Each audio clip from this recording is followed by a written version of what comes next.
Hello, everyone, and welcome to The Script. I'm your host, Isaac Paul, and this is going to be a very, very exciting and special discussion, and I'll get to that in a moment. I kind of want to begin by, I always just like to do like a kind of like a rundown and an introduction for those of you all that are not familiar with what The Script is. So The Script is the digital kind of counterpart to the Tequila Tales. What is the Tequila Tales? It is a fully engaging and highly interactive discussion on love and relationships. What it is not is a panel discussion. And I'm always very clear about that because, I think panels are great. They provide a lot of value, but our motto is with love, we all have a story to share. And so my goal is to always get those authentic, genuine, and legitimate stories from the very attendees that come to the show. And we've been doing it for about 11 years, and it's been just an incredible experience. We were founded in Chicago, and now we are based in Phoenix, Arizona. So I'm going to go ahead and give you just a little bit of heads up, but I'm not going to share too much about this woman that I have that's going to be engaging into this discussion with me because she comes with a lot of value and a lot of experience. And I think that she has an incredible voice. And what do I mean by that? The first time that we had a conversation, she was supposed to be popping in and out of the event space that I host Tequila Tales at. And next thing I know, we were talking for like almost an hour and a half, 2 hours, right? I mean, just back and forth. And so I knew it then. I was like, okay, this is someone who's has a lot of what could be considered bold and even controversial thoughts, but not really though, right? Like she has a way of articulating her thought that I just find to be so compelling. And she's attended the show on a few different occasions. And every time that she does, without even trying, when she grabs the microphone, you can hear a pin drop in the room because of just the kind of intel that she shares, right? And so I thought that it would be a great discussion to have with her. Well, really, I just wanted her as a guest because I wanted to pick her brain. I wanted to go back and forth, but she already had the topic, right? And she was like, we're talking about anger. She said, I want to talk about anger. So I started to promote this as the angry Black woman, right? Just so I can piss people off, right? But she had a lot of interesting thoughts to share about the topic of anger. And I was like, you know what? I think that this could actually be something that could be of value. But before we get too deep into that, I'm going to allow just this clip to introduce her, and then we'll become more formally acquainted in a moment. Okay, y'all. I hope this comes out correctly. I think that a lot of times we get upset when we hear the question, what do you bring to the table? Because we equate that with finances. You want me to build you. You're looking for a roommate. But what's so offensive about it? Why not just say, well, I'm feminine, I like to have a good time, I went to anger management, so I'm good with conflict resolution, I can cook. Like, everybody loves me. I think it's a good opportunity to talk about your positive attributes instead of thinking that it's about the money. Okay, that's first part. Now, I'm hearing a whole lot of bossed up, soft life, mixing, jumble, so I will say this, sis, that your good job and your education qualifies you for a better job, not a good man. Right. They have nothing to do with each other. So it doesn't matter if you make $150,000 and you have a high-paying corporate career. Good for you, sis. Good for you. It has nothing to do with what men are looking for in partnerships, typically. So I would say instead of being offended that they ask that, talk about how you could be a feminine asset in that man's life, how you can help take him to the next level, how your mindset can help elevate that man, how your kindness and your compassion will be waiting for him after a long day. Don't, consider it offensive. Okay, I hope that came out right. And what I always love is at the end people say, all right, I hope that came out right. That's the equivalent of someone saying, all right, I don't want to sound racist. It's like the damage is already been done, right? But without further ado, you guys, I want to introduce you all to a new good friend of mine, Brittany Glover. How are you doing today, Brittany? Hey, family. I am so excited to be here today and to talk about a topic that has been so prevalent in my life. So thank you for having me today, Isaac. Absolutely. Absolutely. So what I wanted to do also is I feel like you could do a better job at kind of just explaining, just kind of giving us like a small bio about yourself, because I was informed about the group that you created and run, Sister Seeking Phoenix, and that was actually how I first learned about you, and just so much value that so many people have obtained from this group. But can you give us a little bit of like just a little bit of your background, as well as sharing with us about Sister Seeking Phoenix? So I'm Bree Glow, and I am a local Phoenix-based social entrepreneur. I sell T-shirts like the one you see me wearing tonight in the community to help fund different social impact initiatives. So we have a network, a underground network of about 5,000 Black women in close proximity. And so we create strategic ways for Black women to find their tribe throughout the city. You want to know where to go to get your hair done? We could tell you, sis. You want to know who got the good chicken fried hard? We can tell you. So that is what we're striving to cultivate in Sister Seeking PHX. We want to be whatever the sister's looking for. If it's a sister seeking fitness, sister seeking God, sister seeking men, girl, whatever you are looking for, we strive to give you access to that in the city of Phoenix. So, Okay. Now, what compelled you to create the group? during the global pandemic, and can you hear me okay, Isaac? Oh yeah, I can hear you fine. Okay, perfect. In the pandemic, everyone was locked in their house, and we noticed that there was a influx of homeless people, Mm. specifically on the South Side. And during this time, they could not get access to feminine hygiene products. They couldn't get food. A lot of the food pantries and food banks were closed down. And so I got a couple of sisters who I happened to go to school with, who I'd met in the community over the years. And we got together in a group and accidentally created this wonderful thing. It was just, it came from Black women in the city wanting to come together and do something good. And we ended up creating our own little underground social network. Mm. Yeah, that's one of the things that I find to be kind of like a hidden benefit. Sometimes, they say that opportunities are dressed in overalls and disguised as work, right? And so a lot of times people have an opportunity. I mean, they miss opportunities because it presents itself as an obstacle. It can present itself as something that can be some difficult circumstance that has to be overcome. And so one of the things that's unique about Phoenix, that often gets talked about is that we don't have a incredibly large Black population here.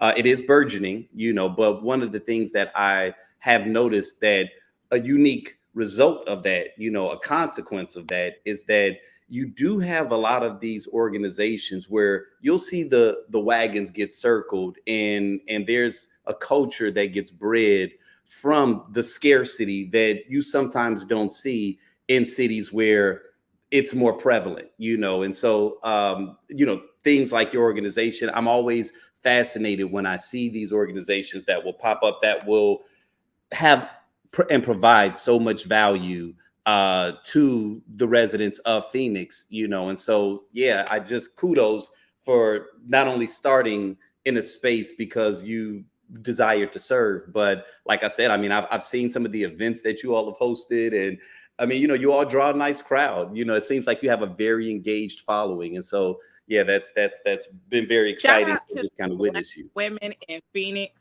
It is 100% the Black women in the city who have made it possible, who have made my dream possible, who have made the vision possible.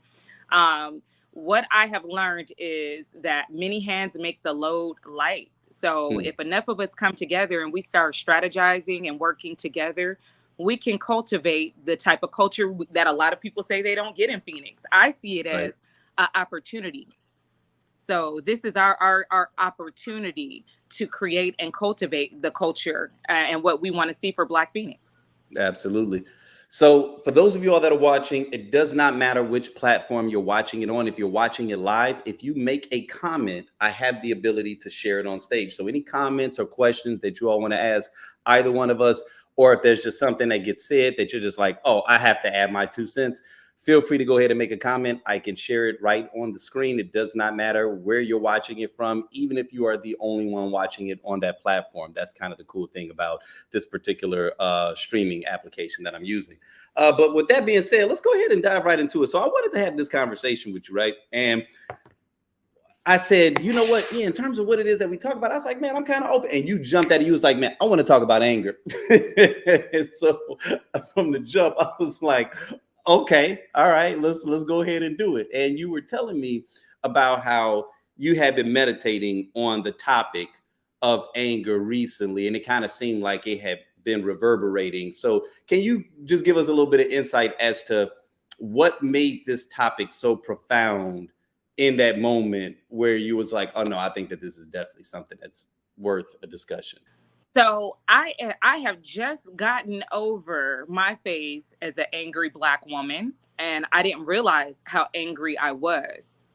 I started talking to my family. I started talking to my friends.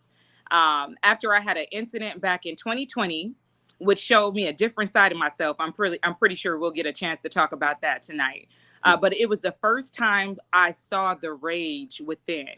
And after that moment, I checked in with my parents. I checked in with my brothers. I checked in with my uncles and my aunts and my siblings and my friends.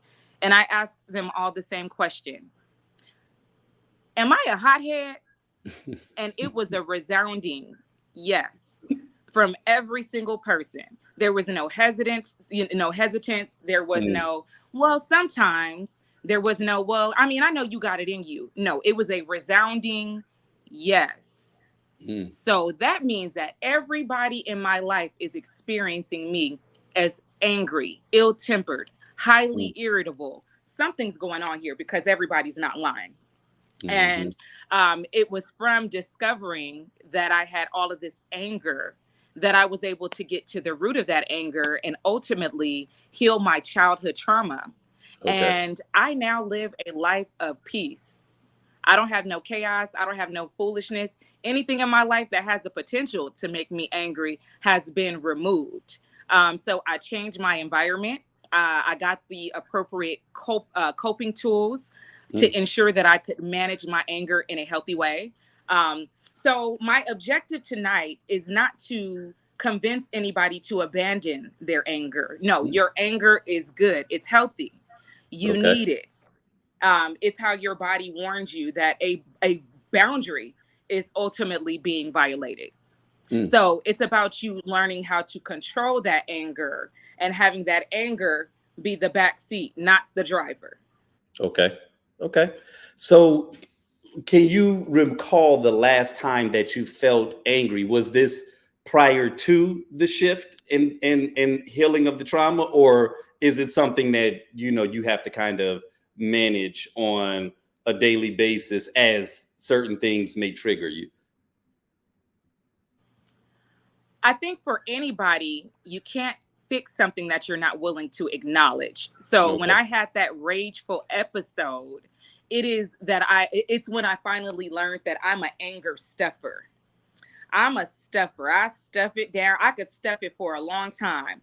But when it comes out, I am literally a bull in a china shop. In my mind, I didn't see myself as angry because I wasn't going off every single day. Okay. But it was the response I was getting when I did go off that allowed me to see that this is not the appropriate way to handle my anger. And to be truth be told, if somebody is taking you to a state of rage, that means you've been neglecting your anger for a long time. Right. There should have been there should have been something that happened before I am completely just exploding. And if I would have done what I needed to do to establish healthy boundaries, I wouldn't have gotten to the point of exploding. So now it's about being able to identify those triggers, because your anger is a secondary emotion and it's a trigger response. So when I feel those triggers now, I'm in better control. I know when that anger is rising up. Okay. And so in terms of feeling like it rising up, have you ever expressed anger and felt that it led to a positive outcome? Absolutely. Now, like I said, I'm not here to convince anyone to abandon their anger. I'll give you a quick example. Um, a long story short, I had an evening where I went into a rage and my whole family was there. Everybody, the whole family was there. And I just finally allowed all of the anger I had been holding in my body since childhood. Mm. It all came out that night. Anger toward my mama, my daddy, my siblings, everybody in that room. They got it that night. And Mm. after I cussed everybody out and showed off, I went and I sat in my backyard and I laughed to myself. And I looked over and I could see myself laughing. Mm. I literally feel like I had a temporary psychotic break where there was two of us in the backyard laughing. And I looked Mm. over to myself and myself said, they had it coming. And that's when I knew I had to get help.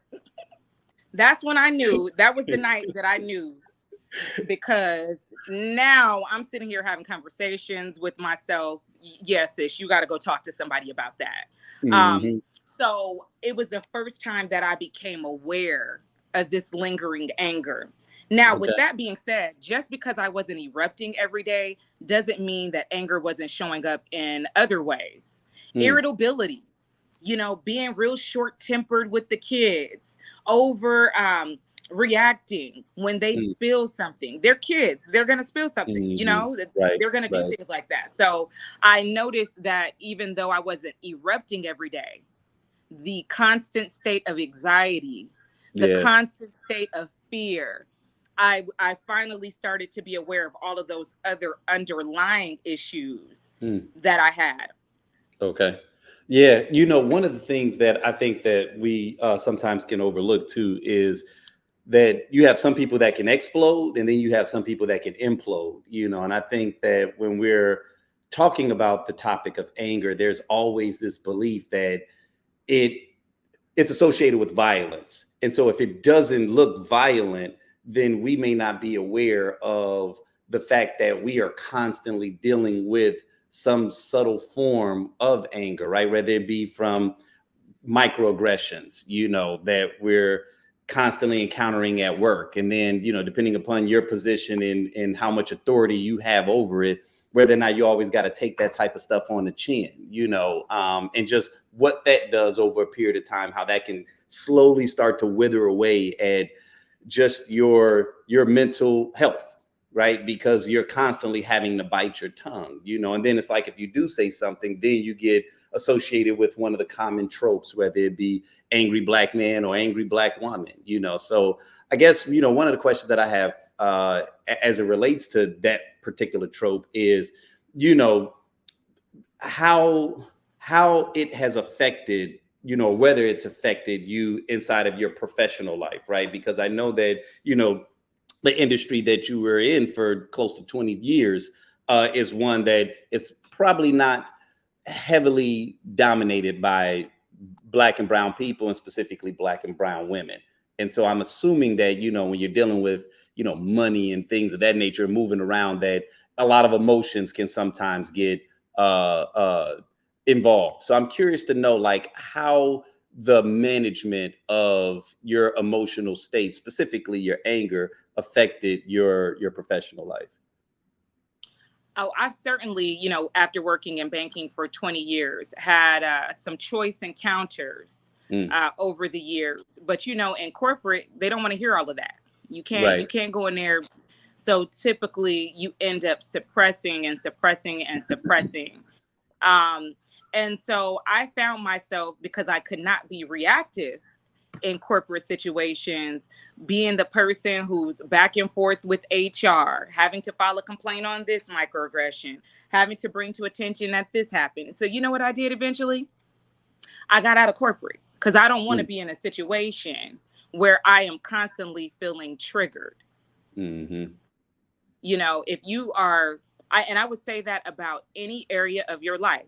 If you are constantly being triggered, it is something that you need to change. If you're with a partner in which you're waking up every day angry, that is your body telling you something's wrong. If you're Right. waking up every day and, oh, I gotta go to work, I hate this job so much, Mhm. you feel that rage about them people at that job, that is Mm. your body's way of telling you it's time to change. It's time for the death of whatever you had going on and for you to be willing to make that transformation.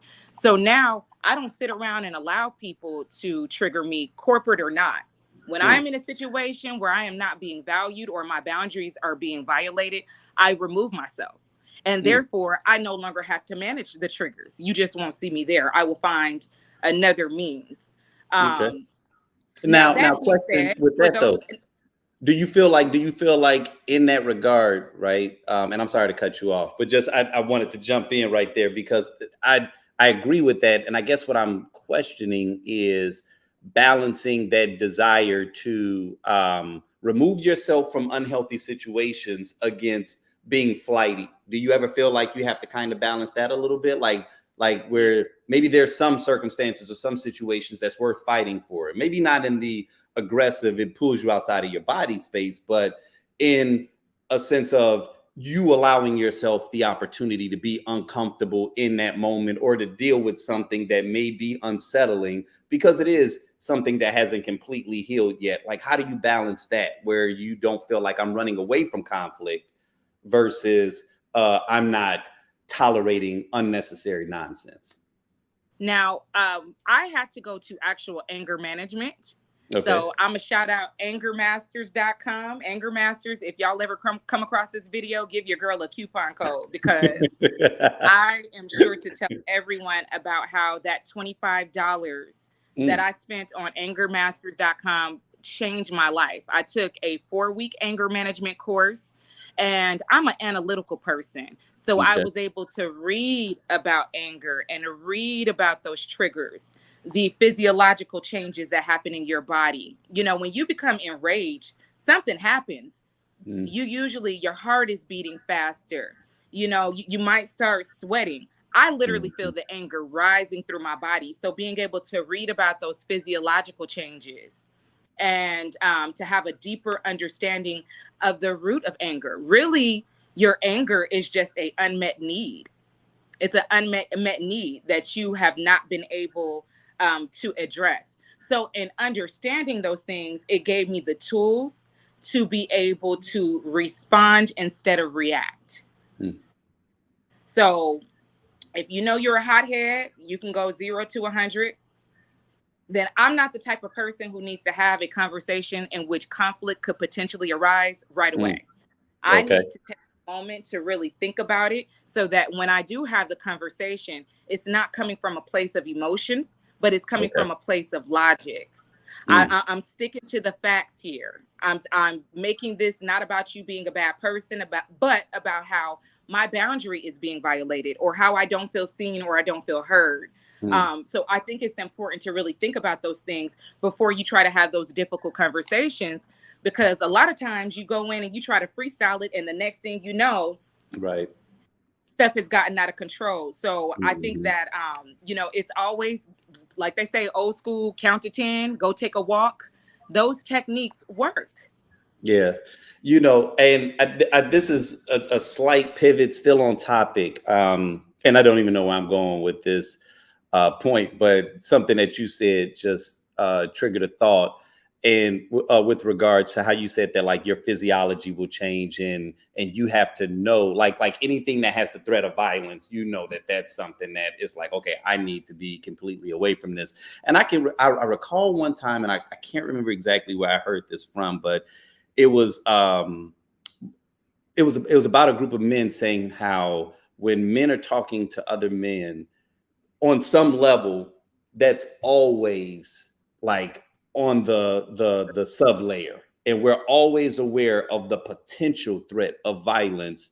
And so because of that, in most cases, our conflict resolution has to be dealt with a lot more like care, and really soft gloves, because we're aware of how something can trigger someone and we can go from 0 to 100, and now there's absolutely no talking to be done. And so they were kind of paralleling that in terms of how especially I guess in recent history, as it relates to interact or relations between men and women, how that is sometimes where that bridge can become very murky, is because when men are talking to men, we're aware of that. But when we're talking to women, we've always been taught, reasonably so, that violence is never acceptable, especially when dealing with a woman. So we just turn that part of our mind off, right? But just because we turn it off doesn't mean that the threat does not still exist, if what I'm saying makes sense, right? And so I think that Mhm.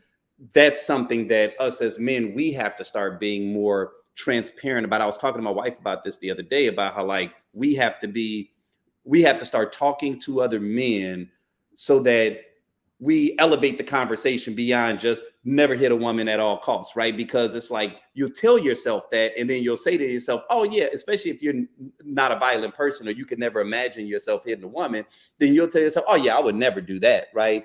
But it's because those buttons haven't been pushed. And it's not really a fact that you know how to manage your anger or that you really just would never do it. It's that you can't imagine yourself doing it. You've never been put in that situation before. So once you find yourself in that situation, if it's the first or second time and you haven't built up that awareness of how to redirect that energy, or as you said, remove yourself from that situation, that's how you can find yourself in any situations where people who never thought that they were capable of being, violent with a woman, now all of a sudden, you've got a domestic dispute, and it's like, well, how did this happen? And it's like, well, that's how it happened. It's because we seldom really learn how to manage our anger. Like I said, when we're talking with other men, we know it's there, and so we speak differently. But when you're speaking with a woman, sometimes the gloves can come off, right? Especially if the woman knows, oh, he knows better than to hit me, then they can really You start know what? saying stuff. And I'm glad you brought that up though, because and this is for brothers and sisters. This could apply for anybody. If you are in a situation where your partner, anytime you come to them and you express that there is a need not being met or they upset you and it results in a blow up, I'm going off, you're going off, that is toxic. You should not be in a relationship. If you are in a relationship with a woman who is sending you to a rage where you are having to completely lose your temper, possibly have the police called, that means that the situation has gone toxic. Um, so I would say for any man in that situation, you should not try to manage that. And it's mm, not to say that your relationship won't have bad days, but right. that's when you can really tell the difference between, are we in a healthy relationship or an unhealthy relationship? Healthy relationships, I come to you, you come to me, you say, hey, this is how I'm feeling about this. I validate your feelings, I acknowledge that, and I let you know how I intend to correct that behavior because I value you. But Mm, if it turns into a shouting match about instead what you did to me, right. then you need to understand that your emotions are being manipulated. And what I Mhm. found, um, in previous relationships, that I would have something happen to me and I would come to my partner and I would say, hey, you stepped on my toe. And that really hurt me. And instead, the conversation would go from that partner stepping on my toe to the fact that I'm now going off and setting it off, and I'm upset because I feel like I'm not being heard and you're not acknowledging me. I'm telling you that you stepped on my toe and you won't apologize for it. You won't acknowledge it. So now I'm in a rage and the conversation is no longer about what you did to me. It's about Mm, my response. right. Right. So mastering and controlling your anger means that I'm no longer manipulated in Mm, that way. If I come okay. to you and I tell you, hey, Isaac, it really hurt my feelings when you did XYZ. If you dismiss me, if you berate me, if you cuss me out, I know that you are playing in my face and I'm Mm, not going to give you a response because I've learned now that in those instances, it will become about my temper and how I cussed you out and I told you all about yourself instead of what you did. right. So I Right. hope that makes sense. Do Oh yeah. not allow people to manipulate you through your emotional response. Yeah, yeah, and I that goes on both sides of the fence, right? Because some people are really, really good with it, and I think that we you just as a society, especially with social media, man, we've really gotten into a space where we exalt some of the worst things about ourselves, Can I give just you an even when it comes example? to. Y'all think Yep. about Will Smith getting up there and slapping that man. Right. Right. I was a Will Smith waiting to happen, right? So Hmm. at the end of the night, we weren't talking about how Chris Rock got on that stage and talked about that man, bald-headed wife, and was Hmm. saying negative, derogatory things after Will has already told him, man, you walking a fine line. Leave Right. Jada out of it. It wasn't about Chris Rock being a habitual line stepper. It was Hmm. about Will Smith in a very inappropriate time, in a very Hmm. inappropriate way, letting all that anger, because I think Chris Rock, that slap, that was for Hmm. more than Chris Rock. Oh That was yeah. Oh no. that Oh, was that's for why it was for everybody calling him everybody. a lame, a loser, a wimp. That was Right. years and years of that Yeah. frustration, and it all came out at once instead of Hmm. Will having composure. Now, I'm not Right. saying he still shouldn't have slapped that man or checked him. I just don't think that was the appropriate place. Um, but no, that's what I mean. There's situations where we're not talking about the real bad guy here. Right. Right. We're talking about the response, and so you got to be careful. I Yeah. have to control myself. My Uh, temper, the way I react, is my responsibility, not anybody else. right. So no, I have this side in me that I call the warrior, right? And anybody that is close with me, they are aware of the fact that uh there may be a point where this person shows up, and when this person shows up, like it's clear out the room. He's shown up probably about 6, 7 times in my life, and sometimes in moments where I did not know it was coming, right? Like, and that's when I first had to learn about my anger, because when you talk about that out of body experience that you encounter, I'm like, yeah, I've had that. I've had that situation occur where I was literally sitting on the side of myself, trying to calm myself down while I was just completely blowing up. And what's jacked up is sometimes it can happen towards people that, as you just pointed out with the Will Smith situation, like they weren't really the full bane of the frustration, but it was more of just like a You was in the gradual wrong place at the right howling. time. Yeah, and just when he continues to pass. So now I know I can literally hear the drum beating, and when that happens is when I start to go through moments of like calming myself down. I mean, because you know how when you get to that point and you get in effort mode, right? Where you just like, I want to go to jail. Look, it's above me now. When she comes out, when that other Oh, side, when you yeah. look, it's above me, and I don't want to have to do that. And so you got to manage your anger. And I want to talk about a couple of ways that you can manage your anger so it Okay. doesn't get to that eruptive spot where you walking on stage slapping somebody because they Right. tried you. Right.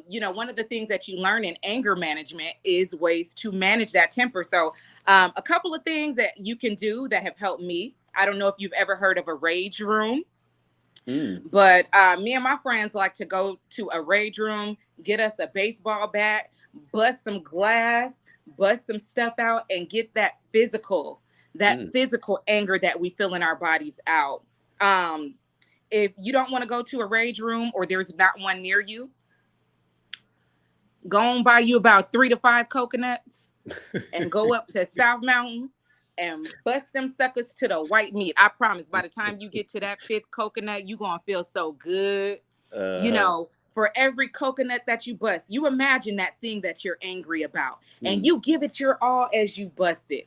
I had to start doing physical things to get that Mm. Right. aggression Right. out of my Yeah. body. That's important. If you do not Mhm. address that energy within you, it just sits there and it waits for that Will Smith moment when somebody takes it too far. And so you Yeah. got to be aware to proactively manage that. Every now and And, then, you just got to go to a rage room. and Britt, something else too. And you and I, we playfully broached this, but I'll just go ahead and say it now. Just like being, a new father, right? Like I know that when before we left the hospital, they make you watch that long ass video, and every 10-minute interval they have a segment where they go in and they talk about shaken baby syndrome, and so it was one of them things where, about a third or fourth time that it was coming up, I turned to Casey and I'm like, man, they are really talking, they are really leaning on that. Like, and you just thinking, what type of person would ever shake a baby? Like, bright-eyed and bushy-tailed, and not really realizing how in the moment, you can have like just a bit of rage that'll just pop up because you're sleep deprived. Maybe there's some other things that's happening that's stressing you, and you just cannot get this child to rest, right? And it's like it's I understood at that point, like, yeah, that is why that they were stressing that, because that one little moment of you losing yourself could have detrimental, if not catastrophic, circumstances or effects on your child, right? Like, just in that moment, not knowing that it was coming, not knowing the management of your emotions, and then just it could see the thing about me too, and it's something that I've learned. I learned this a while ago. I don't have a short temper, but I have a quick temper, right? And so there's a difference. Like, it takes a lot to get me upset, but the 0 to 100 is literally in like 2 seconds, right? Like, I can go from being calm to now all of a sudden people are thinking that there's something that's wrong with me, and it is because of the compacting, right? It's because I've been trying to maintain, I've been trying to push it down for so long or whatever, and when it finally comes out, it erupts. And so, to the point of what you said, I've had to learn, throughout the years, just how to maintain that, not only in my interpersonal relationships, but in my, business relationships, right? Like, I mean, there have been times where, I was working with a client or whatever, and they wrong, or they dead ass wrong, or they do something that's completely boneheaded that is about to cost you, and it has taken everything in your power, right, to not step outside your body, right? And so, when you recognize these things going on internally, and luckily I got a good tribe around me too, right, of people that don't mind me being vocal with them and letting me get it out, and they never make me feel like, oh, here go Ike again. So, like, I don't lean on them, I don't dump on them, but we have that kind of relationship where we can openly share, because I do think that there are times where people have outlets around them, but they're afraid to plug into them, right? For fear of how that's going to make them feel, especially men. You know what I'm saying? We're afraid of genuinely and authentically sharing our emotions because it's considered a sign of weakness. And for whatever reason, anger and rage isn't. That's considered strength, right? So instead of us talking the thing out with either the person, the object of our frustration, or another individual, just to get it out, because I had to do that with, like I said, a potential someone that actually was working for me. They did something that I'll spare y'all the details, but just know I was befuddled, and I was floored, because I was really looking forward to the work that I was supposed to receive, and I was just flabbergasted. And it took everything in my power to not call up, demand a refund, and have some words that would have had us at the opposite ends of seeing one another from that point forward. So glad that I was able to remove past that, because I've since been working with these people consistently, and not only have they dramatically improved, but they've turned out to be just incredible assets, to my team. And I keep thinking back to that moment, and I know it was a test. I know it was a test, because, and I would have been warranted. I would have been warranted to ask for my money back and the borderline cuss this woman out for what it was that she had done, right? But in not doing that, I got an opportunity to see what was on the other side, which was a deepening of our relationship, and then even just me learning, yeah, when you learn how to manage that thing, you know what I'm saying, it can lead to something else that can be a gift, can be a bit of a gift, and so Now, and it's important to remember that we all mess up. I mess up, you mess up. So now I try to look at things through the lens of giving people the grace and patience that I sometimes need, especially with our babies, especially with our kids. Not too long ago, I had a voice come to me and randomly say to me, "You are not to do anything to your daughter that you would be afraid of being seen in front of a camera." And I was like, wow, what a strange thought. And so now when I deal with my daughter, I operate as if there is a camera on me at all times, because I realize there's times that I'm dismissive or I'm harsh. If there was somebody watching me right now, would I talk to my kid this way? And it's Right. easy as a parent. They are little emotional punching bags. You've had a long day, you're stressed out, your bill money running low, your Uh, nail tech ain't here, you got to get a fill in and you can't do it. You know, they charge you $80 for a haircut, whatever it is. And you're taking it out on this little helpless human who is mhm. absorbing everything you do. They are Yeah. soaking it up like a sponge. So we got to be very mindful not to make our children our emotional airbags, and Mm, to really exercise patience and grace with people. You yeah. know, I know y'all have seen the Karens who will go into an establishment and maybe things don't go the way that they planned. And now they at the front desk of the hotel setting it off, going off on everybody. I want a Mhm. refund. I want to know what y'all gonna do to make it right. And what I've learned is you catch so many more flies with honey than vinegar.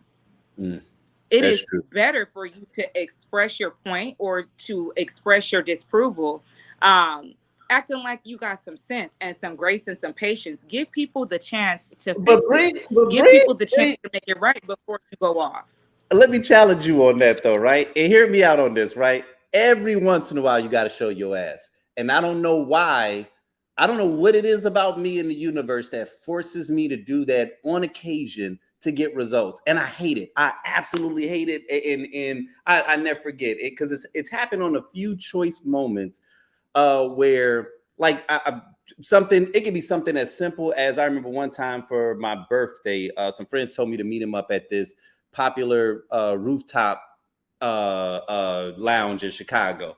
And so, they had this long line by the time I got there or whatever, and so I was able to get in, but then I had some people that came probably about a half an hour later. I'm like, shit, I don't know if I'm be able to get them up. So I said, all right, let me just walk downstairs and, try. So of course I'm talking to the bouncer guy, and everything I'm saying at this point, it's like it's going in one ear and out the next.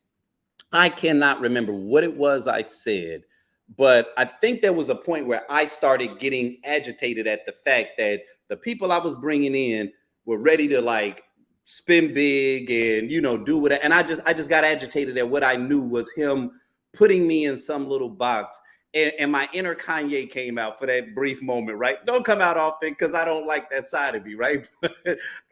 I kind of showed my ass a little bit, and I wasn't even trying to. At that point, I actually had released. I had actually surrendered. I was just like, yeah, you know what, man? Like, let's go ahead and whatever it was I said, it was like in that moment, he goes, wait a minute, what was that you just said?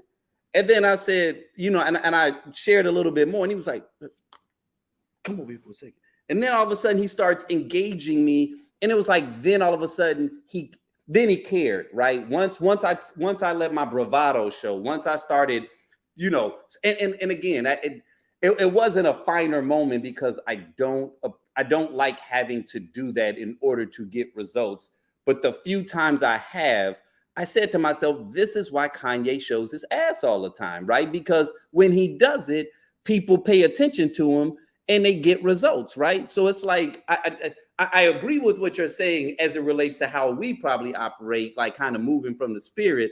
But we've seen that there is a whole half of society, right, that responds to that fake bravado, talking big, being, demonstrative and belittling of people. Like there's certain people where it's almost like they don't respond to the God in you. They need you to show your ass in order for them to say, oh, well, maybe we should go. Oh, yeah, let's hurry up. Then all of a sudden people start moving like they care, and Now, that so I sometimes will I try to challenge you balance guys. because I'm like, I don't want to always take it on the chin, when it comes to needing to get things done.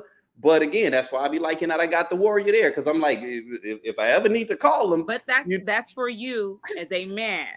So as a woman, as a woman, and I don't know, some you could feel free to disagree. I'm sure there's a lot okay, of ladies here who might disagree, but I have never gotten more showing my tail mhm, than allowing my femininity to take over. okay, I oh, don't try okay, to meet aggressiveness with aggressiveness.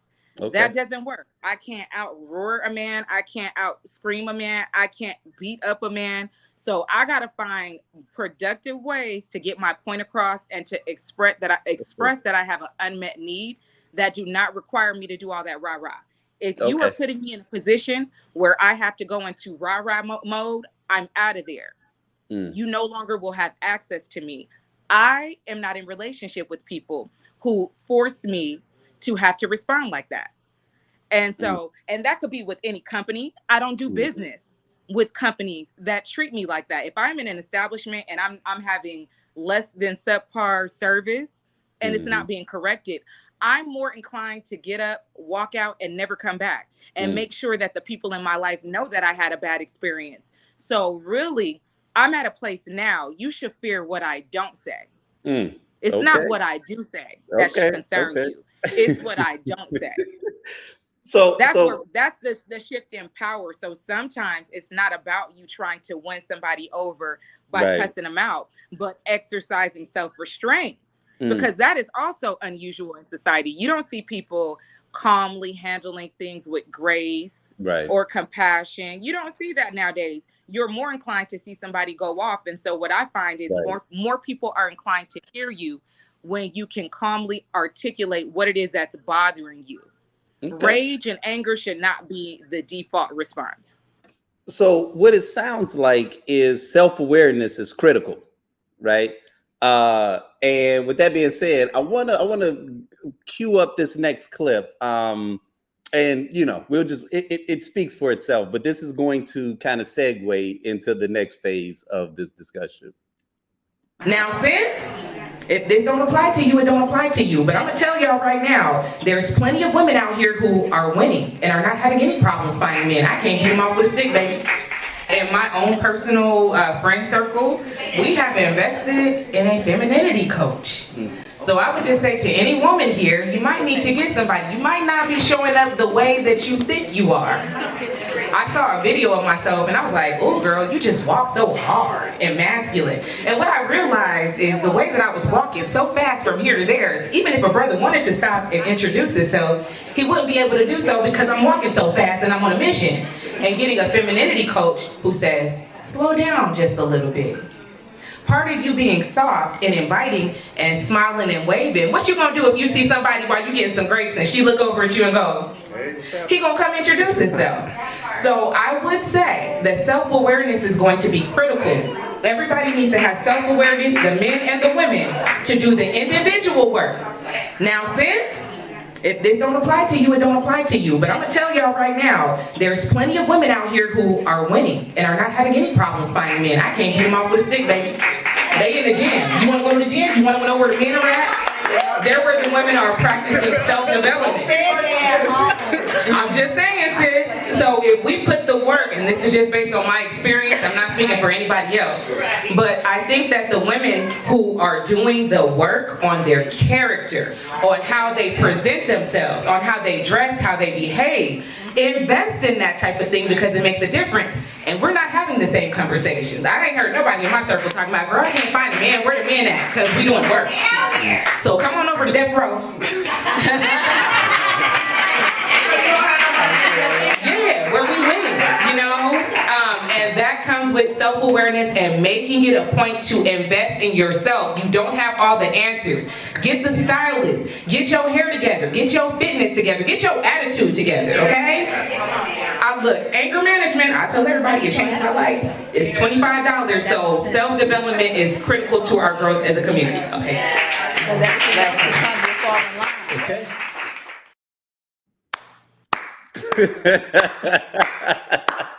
Self-awareness is sexy.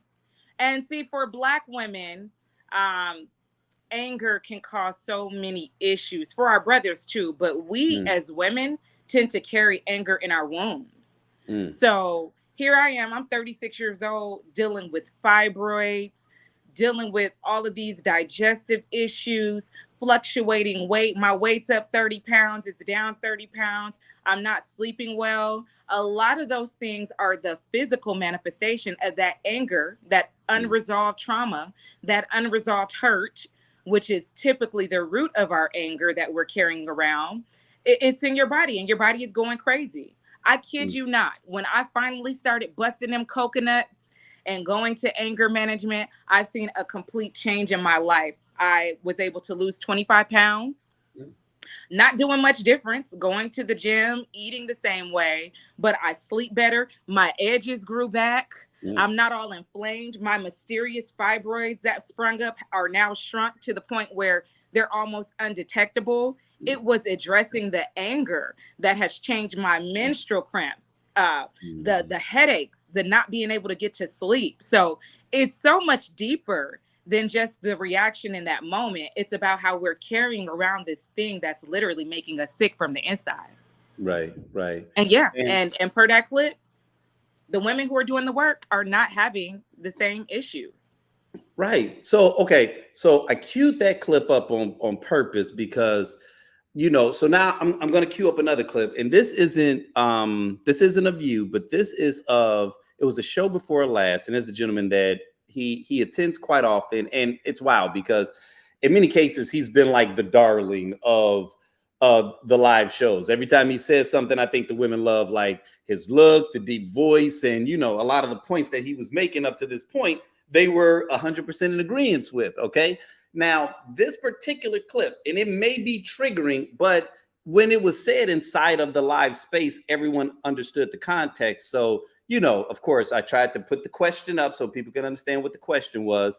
And then even in the caption, I tried to give a little bit more detail in the caption, but people don't read captions and they damn sure ain't reading titles. So, all they heard was what they wanted to hear, and they got a little trigger. So this is a very short clip, but I kind of feel like this is in many ways saying something similar to what it was that you were saying, not the same thing. Like yours in totality had a lot more like depth, but he was just answering the simple question. But I want to play this, and then I kind of want to get your reaction off of it. Okay.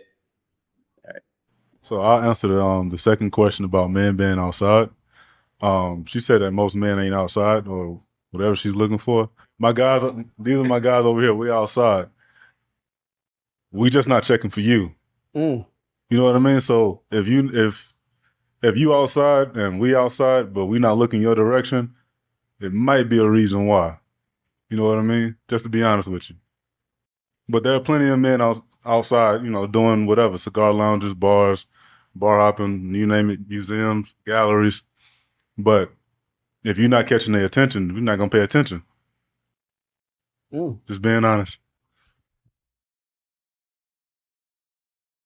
So, I knew when releasing it that it may get a little bit of, it may trigger some people, right? And largely because it may appear like he was talking to a person, like that he was telling them, like, girl, you ain't shit. Like, nah, that wasn't what it was. I asked the question because I had gone out a few times.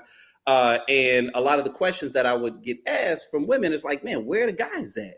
Because I would go supporting like friends that were having functions. And especially here in Phoenix, you may see, a nice sizable woman audience. And they were trying to figure out where the men at these events. And so they were like, man, it seems like they're not outside. And so the conversations that I was getting in, I think that there was some suppositions that were being made. Like one was that maybe it is the financial aspect of it. Maybe being outside is so expensive for men because they not only got to worry about paying for themselves, but they got to worry about paying for someone else that may not be interested in them. And so if they don't see the value in it, maybe they kind of pull back, right? Or other people was just like, hey, maybe they just really don't have it, or maybe it's the event. So there was this wide array, this wide myriad of different, reasons that people were having. And so I asked a two-part last question. The first one was, how do men know that they found the one that they want to settle down with? It was like an and or the outside question. And so he was one of the first ones that grabbed the mic about that. Now, like I said, I know that it can ruffle feathers a little bit, but to me, it felt like he was saying, listen, the men outside, if they not checking for you, then maybe it's you, right? Like maybe. Now, and I think to any woman, sis, it's up to you. Are you going to be triggered by the truth? All I heard was a brother telling us the truth. Right. I feel like a wise woman would hear that and say, maybe there's some truth to what the brother is saying. When I started putting the effort and the energy into making sure I'm presentable when I go outside, making sure I'm put together, making sure that I put my best foot forward, getting in the gym, making sure I'm in the gym 4 days a week, even going natural. I actually ran into a black man one day. I had my little mini afro because I was attending a 70s event and I didn't want to throw a wig on that day. And this brother hyped me up so much about this little mini afro. I ain't wore a wig since. Okay. He was like, listen, I just want you to know your natural hair is so beautiful. Like you are doing everything. That man gassed Mm. me up to the point where I was just like, you know what? It's time to sign to Rockefeller Records. So the brothers love the natural hair. They do. They love the natural body. They love a beautiful Uh, smile. I really truly mm, believe that black men, even in a platonic way, find a woman who is filled with joy, who is light, who is peaceful, who has that energy about her. They're attracted to that and they can see it. And mm, that is the importance of managing that anger. That is the importance of managing that trauma, that rage, so that right. you're actually open to inviting that energy. I get complimented by black men every time I leave my house. Mm, And it doesn't mean that all of them ask me on a date or are asking me mhm, to be their girlfriend or their wife, but I consistently get, hey, sister, hey, sis, you look mhm, beautiful today, queen. I see the dress. You doing that. I just have to let you know you had a beautiful smile. Hey, sis, you're radiating. I get mm, that from black men continually, all the mm, time. Going to the grocery store, going to the dollar store, going to the Sprouts. So I think there's truth in what that brother is saying. We don't attract what we want, we attract who we are. mm, And if you're angry, you're going to attract angry, aggressive men that trigger that point in you. Um, mhm, I want to attract from a place of love and light and peace. So that's my default setting. mm, And if I'm in a situation with a man who is disrupting that baseline of softness and peace for me, then that's my body's way of telling me to get out of there because I'm not going back and forth with you. We're not mm, having a shouting match. I don't do that right. anymore. Right. That's Yeah. not, and if you think that that's a healthy form of communication, then I'm simply not the woman for you. It is important that we're able to sit down and speak to each other with respect, Yeah. regardless of what we got going on. I should not be emasculating you and demonizing you and disrespecting you just because I had a bad day or you did something to anger me. We need to get Right. that in check so that our brothers feel safe with us. And the Yeah. same too, some of the brothers need to get their rage together too. You in the Oh, house without question. Without slamming question. cups, throwing vases. You know, we see this whole situation with Diddy and Cassie. Right. It Right. happens. So, Hmm. and I want to be clear about that. A man hitting you and being in your face and going off, it is just as detrimental for a woman to be in your face, even if she's not putting hands on you. She's provoking you. She's doing all of this. They're both problematic. They're Hmm. both abusive. So whether it's physical or verbal, we need to get that in check so that we could start working together as a community. Yeah, and it was curious. It was one of the reasons why I wanted to play the clip and get your perspective on it because that was one of the things that I think when we first met, I found very fascinating about you was how unapologetic you were as it relates to even just your own personal accountability, right? And that's one of the and I remember that we had gotten into a collective conversation where, as a matter of fact, I think we were talking about Kevin Samuels, and while you may not have been like some wave the flag, staunch supporter, you were acknowledging like, yo, there's some things that he said that has a lot of value, and there were times where I had to take and receive some of this and kind of see how it is that I'm showing up. And I remember we were sitting around a mixed group of people, and you got some challenges from some of the women who were engaged in this discourse. And with me, I was just like, listen, my name is Bennett, and I ain't in it. But meaning from a okay, hold on, let me see how she's gonna handle this, right? Because I was actually kind of on the side of wanting to I think lean into their emotional space, whereas you were cognizant of their emotions, you recognize their emotions, but you still let them know, like, no, listen, sis, I'm speaking from past experience, and this is what I had to do. And there was something about that exchange that I found so fascinating because I watched you disarm them with information that they probably could not have gotten from anyone else other than you, right? It's like they needed to get that from a woman, and from a woman who is like, listen, you know, I don't know if you remember, I'm gonna show my age, but they used to have these hair club for men commercials back in the day. And he'd be like,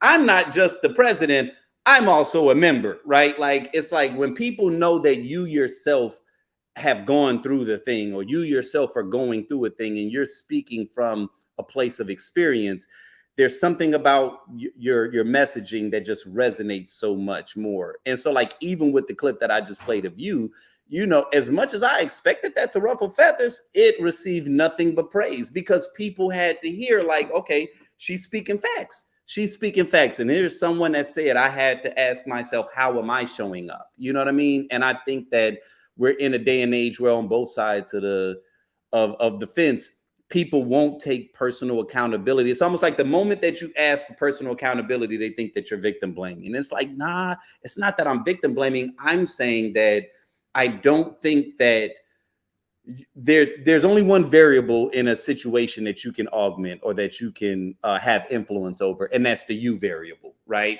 So you can only shift, engage, how am I showing up to this situation? It does not mean that you are not warranted to be angry, to be frustrated, to be hurt, right? But it means that you can't change another person's actions. You can't change their thoughts. You cannot change their beliefs. What you can change is how you're either going to react to it, right? Or what you're going to put out. And so I think that there are those of us that live life from that paradigm, and then other people that live life from the other paradigm that's like, nah, the world needs to change. And honestly, I think that both are right, because there are times where it's like the world collectively needs a reset, or needs a reckoning, or needs an evolution. And so I'm down for that, but I'm also very staunchly aware of how us as individuals, we do have some ability to influence, you know, the type of actions, the type of energy that we receive. You know what I'm saying? And so in that moment, I'm telling you, when I put that clip up, man, when I say the women came for the jugular, they was calling my man sassy in the comments. Like, they was calling him all of a sudden he only like white women. Like, and I get it. Being here in Phoenix, I know a lot of what the stereotypical view is of Black men. But I was like, if you just take the clip in and of itself, nowhere in that has this man said anything about his preference. Has he said anything about Black women? He was just answering a question that said, hey, listen, if they're not checking for you, maybe it's you. And I was like, you know, and so we kind of had a moment in the last of it where I did kind of address that a little bit, because my thing was, is this how we're showing up in our interactions, right? Are we showing up with this chip on our shoulder, you know? Right. And I think that the brother just made a solid point and an observation that if you're having difficulty attracting men, the men are outside and they're looking for good women. Maybe you should consider a tune-up. He didn't point nobody out. He didn't say it's because you're dusty, you're ugly, it's not possible for you. He just said maybe it's a couple things you need to adjust. Sis, maybe you do need to tighten up. Maybe you could lose 15 pounds. Maybe you could switch up your personal style. Maybe your attitude isn't giving what you thought it was giving. That's where that patience comes into place. We really have to start thinking about our baseline. How do you feel when you wake up every morning? Is it stressed? Is it full of anxiety? Really getting in tune with that, so that when you're going out in the world, you're actually projecting what it is that you want to project. Self-awareness, self-accountability is such a big thing. I was in a previous relationship and things were not working and we were bumping heads, and we were sitting at the therapist, and I was, explaining that my partner at the time, he was just making me so upset and so angry, and I just felt like he didn't want to change.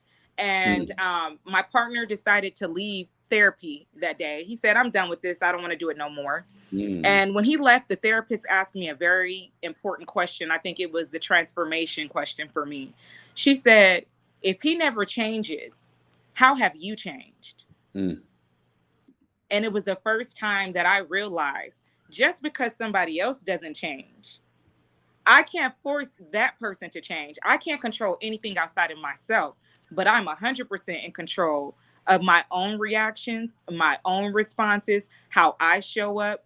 So it's no longer about trying to force that person to change, but making the change yourself. The change for me is I don't do the back and forth. I don't do all that yelling, that fussing and fighting. That's not who I want to be. I don't want to be in situations and relationships where I have to be reactive like that to get my point across. That's how I change. That's a baseline for me. And if Mm, you operate in that type of chaos, then I'm not going to be a good relationship fit for you, because the minute you start yelling and fussing and cussing, I'm out of right. there. So you are empowered. If you don't want to be the person that's raging out, going off, um, tense, angry, upset all the time, you don't have to be. That's a choice. You could choose Mm. today that you want to handle things differently. And I value my peace so much that it's just not something that I'm willing to do. So with that being said, like, what role do you think anger plays in your romantic relationships? Do you think it plays any role, or is it something like where, like you said, it's an indication that something isn't going right, and so the key is to kind of move in and address it? So, in my experience, if you are in a relationship where your partner is making you angry or feel rage, that is something deep within telling you something is wrong and needs to be addressed. Now, if it's a healthy situation, when you're angered about something or you're triggered about something, you should be able to go to your partner, lay your feelings out there, tell them how you felt about it, why it bothered you. For example, hey, when I made dinner tonight and you said it was trash, it really bothered me. I hurted my feelings, and I realized that it was triggering that Mm, little 8-year old version of me. This one time, I made my dad a cake, and he told me the cake was trash. And so, in that moment, I got upset all over again. But I realized it was a little 8-year old girl in me that mhm, experienced that rejection from my dad that day. And so, I want to talk to you about it so that you're aware. And so that's my partner's opportunity to say, oh, well, I didn't mean it that way. I was saying it in a mm, joking way. right, I right. will be more mindful of that, because I'm coming to them and I'm letting them know in a calm and patient way that I've well thought out before I try to have that discussion. This is why I was triggered and why it hurt me. I'm not putting the responsibility on you to know every part of me or to predict my emotions. Okay.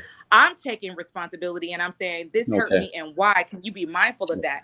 If it's healthy, Mhm. your partner is supposed to say, I didn't realize I was doing that. I will be mindful of Right. it. Now, that Right. doesn't mean that you're never going to have a bad day with your partner, but I feel like that's how we need to be communicating. If Yeah. it's, well, what about the time you did that to me? What Right. about the Right. time you said my food was trash? Okay, so now you're Right. hijacking the conversation, and it's about the time that I pissed you off 2 months Yeah. ago. That's not healthy. That's Yeah. somebody doing the emotional manipulative mind games. So Mhm. that's what I mean. I think that healthy relationships, whether it's with your sister, your friend, your spiritual accountability partner, whoever, if you can't have a conversation and let them know that hurt me. I'm going through my Mm, healing error, and I realized that what you said triggered my mother wound. If mm, that's not received in love and that person can't take accountability and acknowledge it and mhm. do better, then the relationship is not healthy. And for Right. me at that point, I'm not doing the rah rah. That's not a challenge for me to try to win you over. It's Mhm. for me to accept that this is who this person is. And if they never change, I know how I've changed. I remove myself from relationship with people who do not Mm, acknowledge my feelings and who are unwilling to address the constant triggering. mm. So you And kind of you know change. what? What I like about your answer so much is that it encapsulates both, right? The need for personal accountability, but then also still placing some of the onus on the person that may have been the one that rendered the assault, right? Because I feel like nowadays, and this is one of the most frustrating, aggravating things about the internet in 2024, is that everything is always so polarizing, right? And it's like, to be a centrist, to try to find the middle ground, to try to figure out like what are both sides trying to say, is just impossible. And so in this moment, it's like, yes, someone could have said something that could have frustrated you, but if that was not their intention, it doesn't absolve them of any culpability, but it means that you then have to take the onus of how do you communicate what it is that you're feeling in a way that doesn't add to more conflict, right? And so it's like Right. both sides on some level have to be responsible in this space. And again, this is on both sides because a lot of men can sometimes get their feathers ruffled, and like I was sharing earlier, because of our inability or unwillingness to share our emotions because of how that's going to make us look, we're holding on to something. And it's like that might have actually been something that we could have easily moved over. Oh, maybe you were trying to make a funny joke that was reminiscent of some past joke that he told, but maybe the timing wasn't right, or you triggered something else, and now all of a sudden he had a negative response to it. It's like, if we're not communicating, then we don't even give ourselves an opportunity to establish this baseline again. And what ends up occurring is, it wasn't my intention to upset you. I was trying to be playful. You took it as hurt, but then when you come back at me and you attack me, and now I'm getting defensive, and now it's all of this, as opposed to who's going to be mature enough to admit, hey, that hurt my feelings when you said that. And I swear to God, it's like men or women do not have the ability to do this nowadays, right? Like back in the day, Which that is was like the why woman's job, right? That used to be y'all thing, like women speak from the emotions, we were the ones that was blood. But now all of us are hardened to the degree where none of us have the ability to just admit, hey, I was hurt. And here's what's crazy is, if you say that genuinely, right? And you say it in a way that's not you attempting to strike, I think a lot of people will be surprised at how many people will come to their defense if they are able to exercise the strength. Because that's the thing, is it takes strength to be vulnerable. And that's the piece that a lot of people be missing. They think vulnerability is a weakness, and it's actually a strength. Right. And it's important when you're in a relationship to remember that when you butt heads, it's not me versus you. It's us against the problem. So when I'm addressing you, I'm not coming to you from a place of, you did this, you're correct. Intention does not negate impact. You might not have intended to hurt me, but you did. And so I'm still dealing with the impact of that, but I'm going to give you the grace because I understand that might not have been your intention. So I think that, I'm divorced now, but having previously been married, that is one of the things that I absolutely learned. When you're in conflicting situations, then you always got to keep the focus on the problem, not the person. This is not about making you feel guilty as a person or pointing out what you did wrong. It's about saying, this triggered me. And as I explored that, this is why it did. This is why that comment, leaving room that maybe that thing that person said to you is not the real reason that you're responding. They just triggered something that's been dormant for a long time. Yeah. So Britt, before I let you go, I got to cue up this last clip. And this is the one. Here's what's funny about this next clip, right? Because first off, every time you speak at Tequila Tales, I always love it because I just know, all right, she coming with the fire, no pressure, right? Because sometimes you just will level set or help to just balance out the energy. But you said this, and I felt this was good when you said it. I was a little disappointed because I got my cameraman uses this camera that we have, and it has an autofocus thing, and sometimes it wants to focus on some other shit. So I was like, all right, I hope that's not off-putting. But I posted it. It did pretty decent. But in the last week, I've seen it jump 30,000 views, right? Like, I'm trying to promote a new event, and this clip is getting 2,000-3,000, views a day. And I'm like, okay, y'all focus on new stuff so that y'all can buy tickets to the new event and not this one. But I thought that what you said was dope. And so, you never know with the internet when something is going to catch. But I wanted to just kind of round the block and just have a brief, exchange about this particular one, which we'll call this Breaks with Boundaries. Here we go. Breaks with boundaries can be extremely beneficial for relationships. My father taught me that when a man feels disrespected, he becomes unloving. And when a woman feels unloved, she becomes disrespectful. And anytime that balance is off, you got a problem on your hands. And so sometimes you might need to take a temporary separation to get yourself together, to make sure that you are showing up in that relationship as a woman who is respectful, regardless of if you're angry, you're upset, you're frustrated. And as a man, regardless if you're angry, frustrated, upset, can you still be loving to that woman, and can you still be respectful to that man? So the separation is not the problem. It's a separation with boundaries and what we sometimes do during that period of separation that causes a real issue. If you take the separation and use it as an opportunity to work on your own personal growth and development and commit yourself to coming back a better partner in that relationship, is great. But oftentimes what we do, we separate, get on the apps, you trying to find a sneaky link, you trying to move on and fill that void, and then try to go back to the original relationship, which is now we're introducing all this other chaos. So I think separation to work on your self-improvement is a great thing.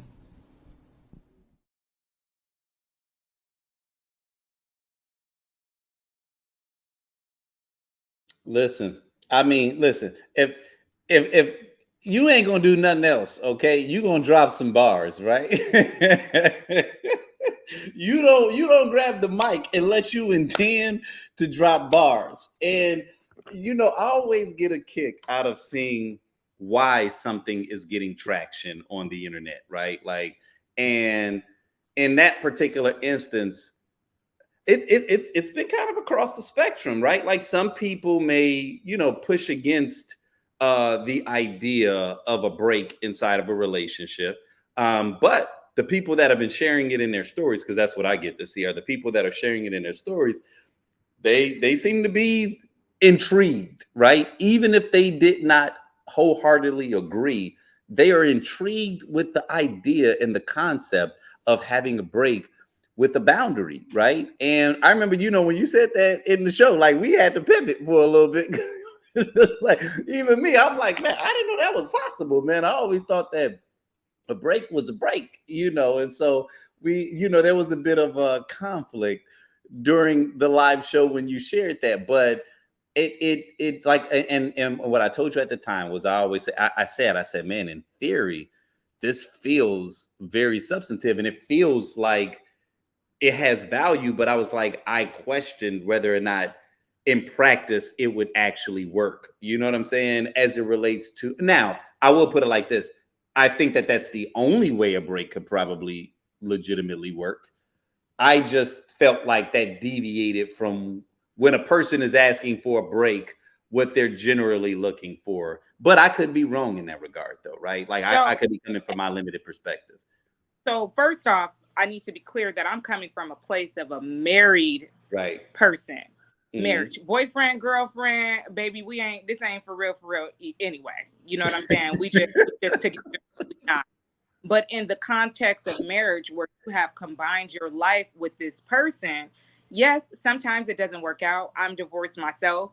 But you ultimately have to get to a place where, before we break up, separate our lives, separate the money, disrupt the kids, uproot the vows, that I believe that we should put in a honest effort. And to me, that honest effort could, if the relationship is toxic, be taking that separation with boundaries. Now, here's the problem. The boundaries is the biggest part of this. If you separate with the intentions of, I'm just going to go out there and see what else is, what else is outside. I just want to see what life is like without you. That's not the right intention. I'm talking about separating with actionables. What are we separating for the intention to do? I am separating from you because it's gotten toxic, and I realize my temper is out of control, and I think you have some things to work on as well. I need us to separate, and you also have to put a time constraint. I want us to separate for 3 months. I want us to separate for 30 days to work on ourselves, because what you're doing is you're setting a time parameter and boundary of the intention of when we come back together. Now, if you just out here, I'm leaving, forget it, I just want a separation, and you're not communicating what your intentions for that separation are, why you're separating, how long this separation is going to be, then don't be surprised when your marriage ends up in divorce. 60%, 80% of separations do result in eventual divorce. So you got to know going into it, if we separate, there's an overwhelming chance that 4 out of 5, we're not going to get back together. That's the Mm. reality. But if you want to be in that 20% that makes it, here's the actionables. I need you to work on how you talk to me. I need you to work on whatever it is, your credit. I need you to work on Mm. how you dealing with your baby mama. I need you to work on whatever it is. How you're showing up, helping me more with the housework, whatever that is. So Mhm. I absolutely think that breaks with boundaries can be beneficial as long as both parties go into that break with the intentions of working on themselves as individuals. The relationship can only be as good as the two people in it. Okay. Now, like I said, this is not for boyfriend, girlfriend, Mm. because a break for me means that we're broken. Something in this didn't work. And I'm going to pay attention to that because it might not be beneficial for us to continue moving forward. But I absolutely believe that any married person should at least leave room to explore a separation before going straight to divorce. Mm. And Okay. that's what I mean by that. Give it an honest effort. You're literally um you know breaking your life apart. Anybody who knows what it's like to go through a divorce knows the devastation that can come with that. Mm. So, and I'm just going to go ahead and give an example. I'm divorced within the last 6 months. I had Okay. the easiest divorce in history. Mm. You know why? Because we took a 6 month separation, in which I worked on me, Mm. and I assume he was working on him. He must have been, because at the end of it, even though my marriage ended, we're in a great place as far as co-parenting. Our communication is better. So sometimes the separation is not going to result in you guys getting back together, but it might be the necessary space that you need to address those issues so you can still move forward in life separately, especially if you have children, because you're going to have to deal with that person. That So, is that is you know what? I've never thought about that caveat of the separation, being on some levels a soft landing for a a potential buffer. divorce, to whereas we can resolve things amicably, right? Like it's Right. almost like we are going to legitimately give it a try, but by the time we get to this other space, we are both at a level where we can determine, yeah, because I feel like contentious divorces are probably a byproduct of someone wanting to remain and someone wanting to leave.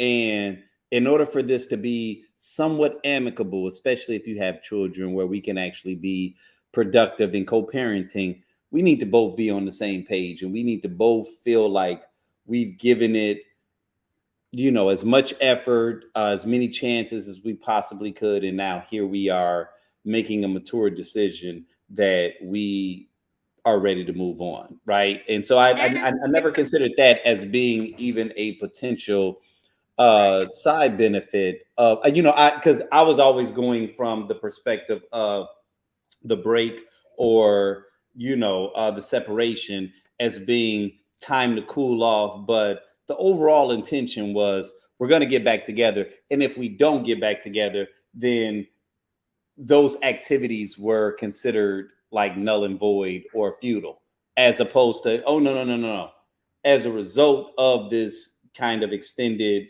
separation period, it's one of the reasons as to why our divorce was able to move forward in an amicable way. I never thought about that caveat as it relates to Not so um raw.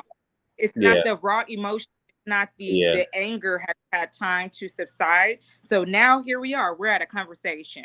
It's not working out. I think it's time for us to continue to move forward separately. Now we could go lawyer up and fight in the court, or we could come to an Mm, agreement on our own. We could make the decisions for our own child. We could keep the white man out our pocket, if you will, and have control over what it is you give me or I give you. That mhm. puts you in a position where you're empowered to amicably be able to split with that person, because no matter who you are, the divorce is already devastating enough. Yeah. So let's just accept the reality that it didn't work out. And during that separation, I'm still working on myself. I'm still working on my mind, my body, my spirit. That's not an Mhm. opportunity for me to go out and sleep with somebody else, try to get, quick attention here or there. If you really take that time and work, on yourself, not only will you be able to move forward a much smoother if you guys do end individual eventual divorce, but it leaves room for you being able to get back together. Mm, When y'all mm. start sleeping with other people and dating other people, now you think you're gonna come back with all that chaos, that turmoil, the extra bodies. That changes things. That Right, changes right. things. Wait. So What'd that's you just why say? That extra body? What? What'd you say? That extra body? you bringing What? the extra bodies into the relationship. You out here taking folks down, but that's also why you have to have those I time thought you limits. said body juice. I was about to say I ain't never heard extra body juice. I mean, look, it might be a market for that. I might need to make a product called Right. Body Juice. Okay, I feel okay. like it could Brent, be a market, okay? But last, last, yes, last that's why you question. have to have parameters as well. That's why you say, what are we doing Right. this for? 3 months, 6 months. So you understand at the end of that, in 3 months, 6 months, whatever we decide, either we're gonna move forward together better, or it's gonna be time for us to go our separate ways. Either Okay. way, us having a shouting match is not gonna Yeah, happen. yeah. And Yeah, that's we and yeah, done it. there are definitely mature ways to go about it, and then there's the reckless ways to go about it. And I kind of feel like the more I'm mature, the more I want the civility. That's why I'm telling you, I'm not gonna get political, but I'll just say there is a half of America that wakes up and thrives off of chaos. And I don't understand it. I don't understand why you say to yourself, I'm gonna wake up and choose violence every day. Like that's what I want. You know what I mean? And it's like we see this being filtered down into all of our exchanges and into all of our personal interactions, and it's exhausting. I don't know how people can continue to do it. And furthermore, I think that there are many people that are exhausted from it and they just have not acknowledged it yet. I think they just Right. haven't acknowledged the fact that they have reached their zenith of how much of the nonsense they can tolerate. Like that's why you see so many men, they don't know how to express the pain that they feel. I see it. I can see it all throughout the comment section.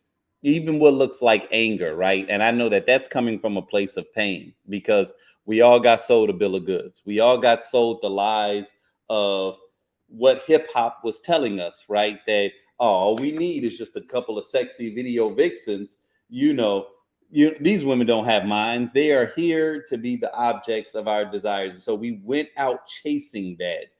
And now we're at a space where we're ridiculing it. I see it online all day long. Like men are starting to get tired of the people who are just shaking their ass all day long and oh, that's all you got to do. And it's almost like they're coming off angry, but I know what it is. It's like it's because you bought into this thing that is what happiness was, and now you're lonely, right? And you don't even know how to express it. You don't even know how to articulate the fact that you desire a companion.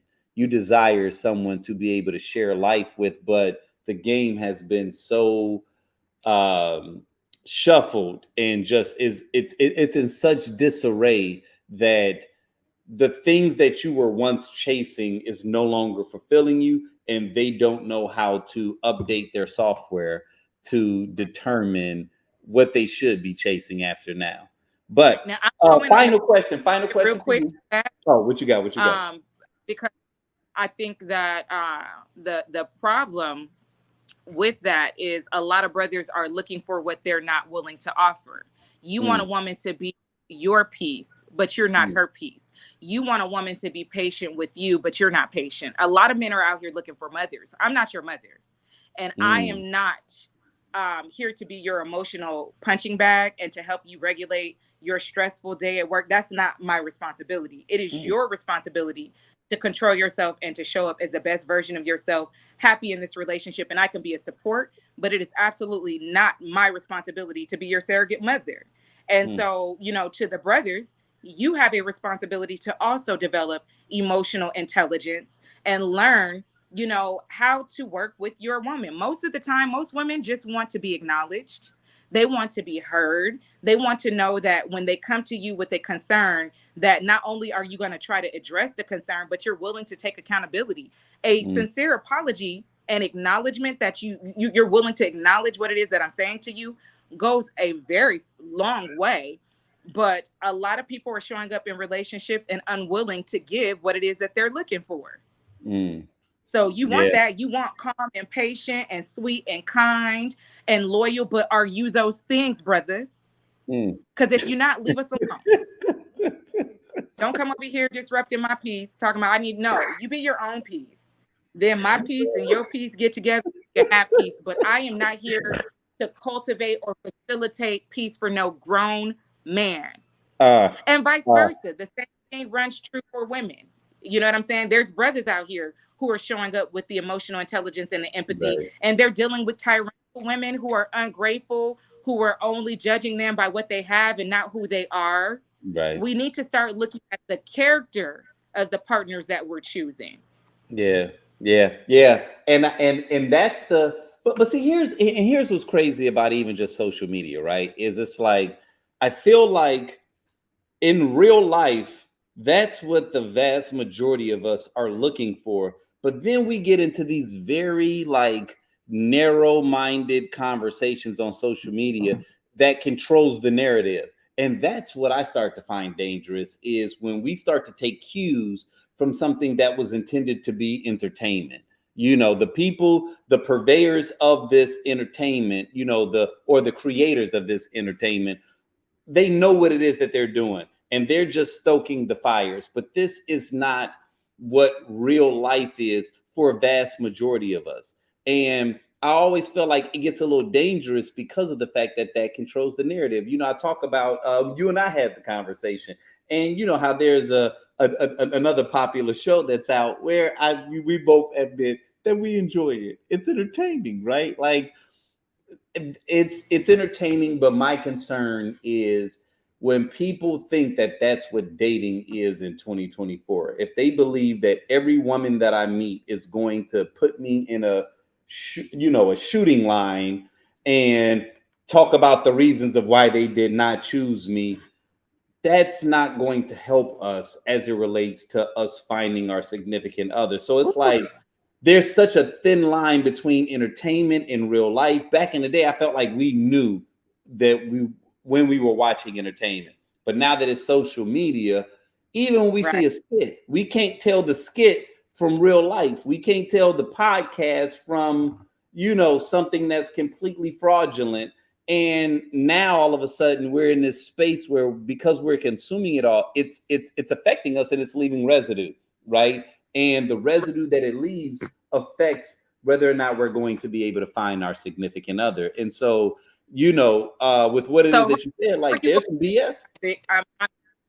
the show that you're talking about, I'm assuming, is it one that includes balloons? Yes, it is. The popping the balloon, pop the balloon. Now, And we all first off, love let it, me to say, be clear. listen, I am addicted, and every time I come across a clip, I'm gonna watch it. I ain't Because gonna lie to it's y'all. hilarious. I'm gonna watch it. It is foolishness, but I'm absolutely gonna watch it. Now, Right. that being said, the reason I think that show is incredibly dangerous for our community is because it is shallow. It Mm, is so shallow. I have not heard really many people on the show who have addressed the character of the person that they're looking into. right. You're making a superficial assessment of this person based on their shoes or the fact you don't like their glasses or their hair. We have completely gotten distracted as a community. We're not looking at the spirit of the person. We're not looking at Right. the character of this person. Right. We're looking at, and I mean, there are things that can be changed. Like you don't like his pants, you could change his pants. Right. But let's talk about that nasty attitude you got. Mm, You don't like the fact that she got in clip-ins in her hair. But let's talk about the fact that you got 4 kids by 3 baby mamas, sir. mm, We got mm. some other issues. You out here talking about something. You think you could lead me? You already have 3 failed families in the rear view. You Right. can't lead me. Right. What you couldn't lead them other 3 families? You let Uh-huh. that lady. You let 3 other women with 4 kids. That's the type of thing. We're not looking at the substance. We're Right. just making superficial assessments. And so I do think that as Black people, we have to be careful about what it is that we're consuming. Yeah. That show Yeah. is not real life. And we got to be careful about what we're commenting on as well. I'm real careful about putting my energy into commenting on stuff like that, because I also don't want to invite or welcome trolls. Mm. So you Mm. tired of going to war on the internet, but you continually feel the need to share your opinion. You know, the best advice I ever got, I had a dream one time. My grandmother came to me in a dream, and this is about a year after she passed away. And in that dream, she said, "Don't share your opinions. It will save you many troubles." Mm. That's all she said. Mm. And then she vanished. Mm. Don't share your opinions. It will save you many troubles. And when I tell you my life has been smooth sailing, I am real selective and careful about what opinions I'm willing to share. It doesn't mean that I don't have a perspective. It just means that I'm extremely mindful, because not everything requires commentary. Not Right. everything has to be a Right. debate. I don't open my life to debates and low vibrational talk. So Mm-hmm. you can watch it. Like I said, I'm gonna watch it every time it come across, because I think that the show is absolutely hilarious, and I see the entertainment value, and I definitely get a Yeah. kick. But I don't have to engage in the back and forth. We have to be careful about tearing ourselves down, Yeah. especially amongst Yeah. mixed company. You don't Yeah. know who is going to see that content. And I also want to caution Black people that on the internet, you don't know who is behind that account. It might look like Quantarius. Bars. It might That's look like that's bars. Shantavia, but you don't know who is trying to fuel a war between Black men and Black women. And what's the easiest Yes. way to do it? Let's start a little war online. I'm going to log Yes. into I enjoy doing that. I just enjoy seeing Black people bickering. I 100% believe that there are parties out there who Yeah. know that it's a Yeah. easy way to trigger us. You know, and Yeah. tonight we've been talking about maintaining that anger. Be careful Mm. not to be triggered, because you don't even know who's on the other side, Mm. who's getting that trigger going. Now you going back and forth in the comments with other Black people about something that's really just an opinion that's not going to affect you. Be careful Mm-hmm. about that. Serve your energy. Yeah. Yeah. No. No. That is such a bar, because I feel like even, you know what, I got into a conversation with some people the other day where we were talking about how, stay out of the comment section, and just, but we all go to the comment section. So stay out of the comment section is kind of rhetorical, but we know we're going to go to the comment section. And every time you go there, it's like, why is it always the most baseless, ridiculous comments that you see rising to the top? And there was a point where I said to myself, I said, you know what? Wait a minute, wait a minute, wait a minute, wait a minute. I was like, there is a possibility that it's not, because when you see the comment section in that moment, you feel isolated, because you got to keep scrolling before you agree with something where you're like, okay, yeah, finally something that I agree with. And there are times where I said to myself, I'm acting as if the algorithm / AI is not smart enough to know I'm gonna put this reckless comment towards the top, let it get all the likes, because that's going to draw more people into this particular piece of content. Like, computers, as brilliant as the human mind is, computers aren't more brilliant. They're just way faster and way more efficient. You know what I mean? And so what it does is it understands what's going to titillate our attention span. And so there are times where I'm like, we could be getting manipulated in subtle ways that we don't even realize it. So I go to a shade room post, and the first 4 comments that's got all the likes is something that's completely ridiculous.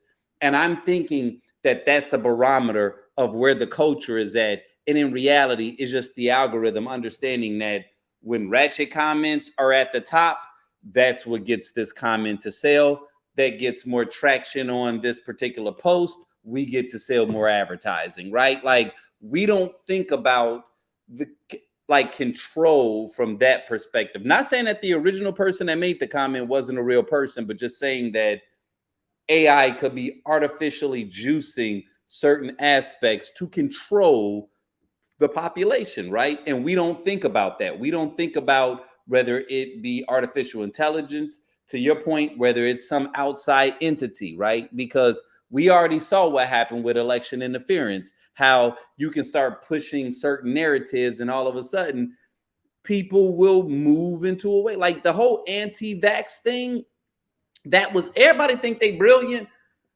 I need y'all to watch a documentary. It came out 5-6 years ago. I can't remember the name of it. It's on Netflix. The Social Dilemma, I think it was called. The Social Dilemma, where they really got into how the algorithm is a 3D manipulation, and it can understand you in ways that even a psychic can't, because it knows all your likes, it knows all your viewing habits. And so it knows, oh, everybody that fits this particular equation, they like that.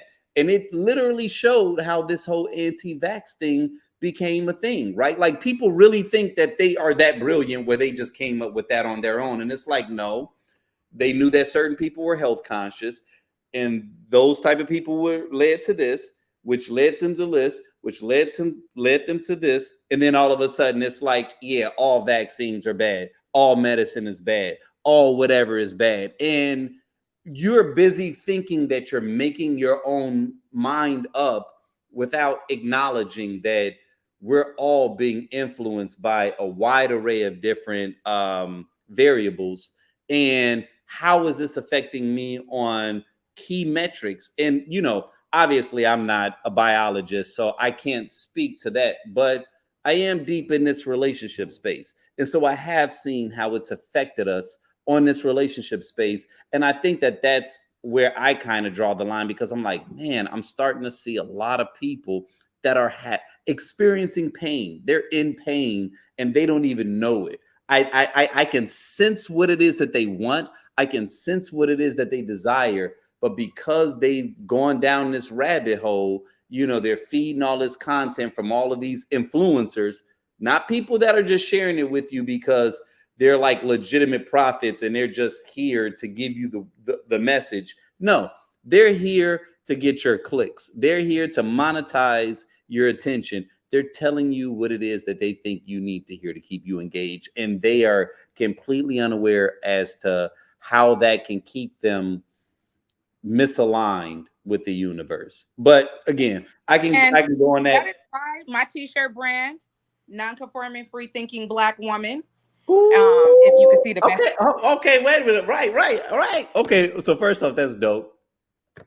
Go ahead and give us a shout out. And we need to shoot a link too for that, because that's dope. You can check us out at HeySisPHX.com and see what we got going on in Phoenix. But one of the reasons I created that message about being a non-conforming free thinking Black woman, it's about you making the decision for yourself. I am the greatest influence in my life. Nobody can make me do anything. This all ties back into the anger. Earlier we talked about people being able to manipulate you and manipulate your anger to distract focus from what they did to you, to reroute it to it being about your response. So this all ties back into that. You have to be self-accountable and self-aware enough to do the work on your own personal self-improvement. It might not be your fault, but it is your responsibility. Right. And that's what it was coming down to. You were mentioning all the people you see bleeding out online. The question here, because I think that there is somebody who's going to watch this video and realize I might got a little bit of anger in me. Are you really angry, or are you sad? Are you angry, or are you tired and burnt out? That's good. Are you angry, or are you stressed? Because anger is a secondary emotion. Are you angry, or are you hurt? Are you angry, or is this triggering your abandonment? Are you angry, or is this triggering that time you were neglected as a child? Most of the time, our anger, especially when it erupts out of nowhere, it's not really about what we think it's about. So we have to do the work. Some people call it the shadow work of going back and figuring out who that childhood version of you was and what they needed during that time, so that you can start uprooting that anger out of your body. Now my anger walks alongside of me, but it's not actively running my life. I need it. I keep it in my back pocket because my anger is my way of knowing that I have a boundary being violated. But at the same time, I don't lead with that. That's not my default. And Lord willing, you won't see that side of me unless you really have stepped out of line. Not Lord willing. Okay. All right. So 2 quick questions. One, you said heysis.phx, right? www.heysispHX, that's HEYSIS HeySisPHX.com. HeySisPHX.com. Okay, so I'm gonna put that in the comment section for everyone that is watching. You know what I'm Yeah. saying? And But for themselves. It's here about thinking here of yourself. here's my final question for you. What role do you think forgiveness plays in processing and moving past anger? Forgiveness is one of the most critical components of being able to work through your anger. Just to give you an example, when I finally started getting into anger management and coming to terms that I was angry about some things, I had to have some tough conversations. I had to go back and talk to my parents about things that they did that hurt me along the way. And and being able to just express that and say, Mom, it really bothered me when I was 12 and you did XYZ. Dad, it really hurt my feelings when I was 16 and you did XYZ. And having my parents acknowledge in my adult life, my big old age of 36 years old, yeah, okay, I could see that. Just having them acknowledge that healed that little girl inside of me that was raging out. And so from there, I was able to forgive myself. um that's the beauty of taking your anger and taking your own emotions into your own hands. It puts you in the driver's seat of your life again.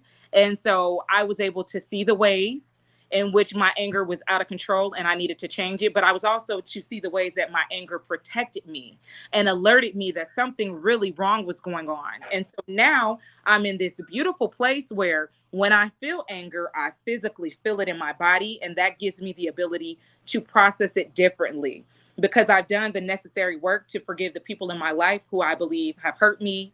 And I've also forgiven myself and made some apologies to some people that I needed to apologize to. So, forgiveness of yourself, forgiveness of whatever that thing is that is causing that angry root inside of you, you got to work through that thing so you can get to the place of being able to move forward healed. We're focusing on being healed now. Now, my responses are not in anger, but from a place of being able to see the bigger picture, look at the intention, and make sure the punishment matches the crime. If I go to Sonic and they mess up my order, that is not the time for me to be tearing stuff up, going off, throwing my drink at the server. That means that you are overreacting and you need to get to the root of that. Now, you do something to my child, I will absolutely still flip a table. I will still knock all of this stuff over. Okay. But, now I'm at a place where the punishment matches the crime. Okay, right. Okay, so no, that was awesome. Um, final thoughts, right? So first of all, let me just acknowledge that this was supposed to be an hour conversation. I got permission to extend it a little bit because I knew there was nobody behind us because I know how we get. So I was like, all right, I'm a stretch it to almost the 2 minute to the 2 hour mark, but that's where I'm a bang the gavel. But thank you for everything. Final thoughts. Final thoughts. You have the power to change your life. You can make up your mind today that you want something different for your life. If it's not going the way that you want it to, you have the power to change it. If you don't like the way you've been showing up, if you're tired of carrying that anger around and you're feeling the tension, the stress in your neck, you're getting the headaches, you're feeling the cramping, the fibroids, whatever it is, however it's manifesting in your life, you have the power to change it yourself. Okay. It's not outside of you, it's already within you. And that is going to come with self awareness, self reflection, self. That's the biggest word in all of it. It's about you having the strength and the boldness to take a real hard look at yourself and understand that you can't control other people, but you can control yourself in the way that you show up. So, y'all check out angermasters.com. If you know that you're struggling with anger, it's $25 for a course. I'm telling y'all, it absolutely transformed my life. I hope that they end up giving me a spokesperson deal one day, because it was that transformational to understand myself more and understand the root of that anger and how it was manifesting. Getting to the root of my anger has completely transformed my life in all of the most wonderful ways. So I hope If anybody out there heard my message today, they will be inspired to do that work, bust them coconuts, go to the rage room if you need to, eliminate the toxicity if you're around people who are triggering you, but just understand that you have the power to control how you are showing up. Okay. And let us know where we can find you, because anyone that's watching this or anyone that's watching the replay, they like, I love her. I want to follow her on her social media channel. So what's the best way for us to connect with you? You can follow me on Instagram at BrieGlowPHX. That's BrieGlowPHX.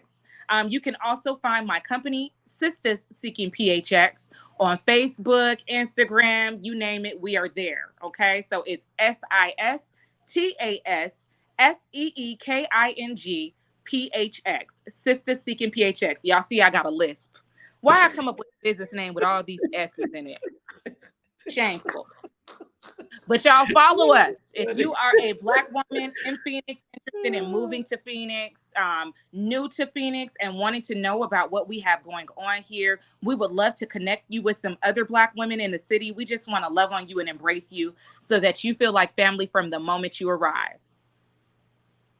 Listen, before I close out, Britt, I'm gonna just say, this is the first of many, right? Like I've been looking forward to having an open exchange with you, and then also just having you sitting as a co-pilot, because from our first conversation, I just knew like, oh yeah, me and this woman can go for hours, right? But it was so much value that came from that initial discussion that we had, and even the people that were around us, that it was just one of those things where you can just sense that, okay, I not only love her voice, but her messaging. You know what I mean? Like, it's not, even if we're challenging one another, because we were challenging one another that day, but it was not in an argumentative, tearing one another down type of way. It was really like both of us wanting to gain and learn more. And it was all about evolution, right? And there are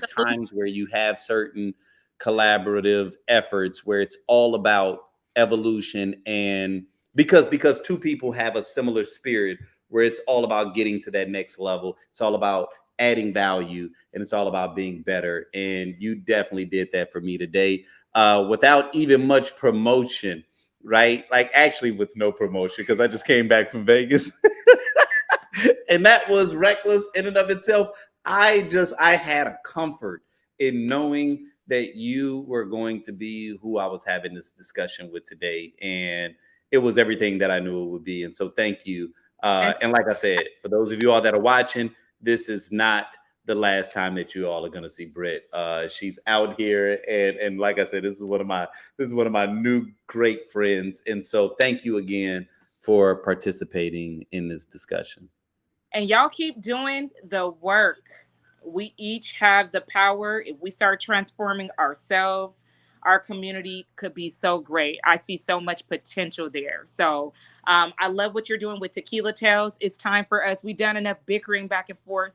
It's time for us to get to the solutions. So I thank you for creating opportunities and spaces and stages for us to collaborate and come up with solutions so we can get some of all of that back and forth out of the way and start working together as a collective. Happy and healed. That's what we want. Happy, healed individuals.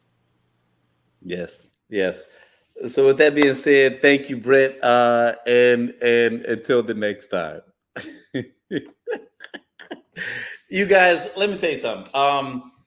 No, thank you all that have tuned in. So what's fun and a little nerve-wracking, right? Like, I'll go ahead and pull you all behind the curtains. Many of you all already know this if you all have ever gone live. Like, live is such a fascinating, it's such a beautiful, but it's such a ridiculous space, because not only can you go live, but I think about a newscaster. A newscaster goes live. They know that the message they are delivering is being broadcast live to their viewing audience, but they don't see a ticker. They don't see, oh, you got 5,000 people watching now. Oh, now it's 30,000. Oh, now it's 2,000, right? Like, there's a level of anxiety that occurs when you're doing a live and they keep that little ticker right there, because if you're not cautious, it can augment your flow. It can make you adjust where you say to yourself, oh man, they don't like this. I gotta spicy it up all of a sudden. And it's like, scratch all of that. Niggas might have hopped off because they was sitting in line at the Harrods, and now all of a sudden they got to give their order, right? Or you were watching it, but now you're at your car and you're about to drive safely to the crib. Who knows why a person had to hop off the live? But watching the ticker can make you want to artificially react to people's emotions in that moment, so I say that to say that, it was funny watching the numbers grow, because regardless of where you're watching this from, I see the total aggregate number of views happening. And I saw it grow dramatically during the discussion. So I didn't even record this. I didn't promote it.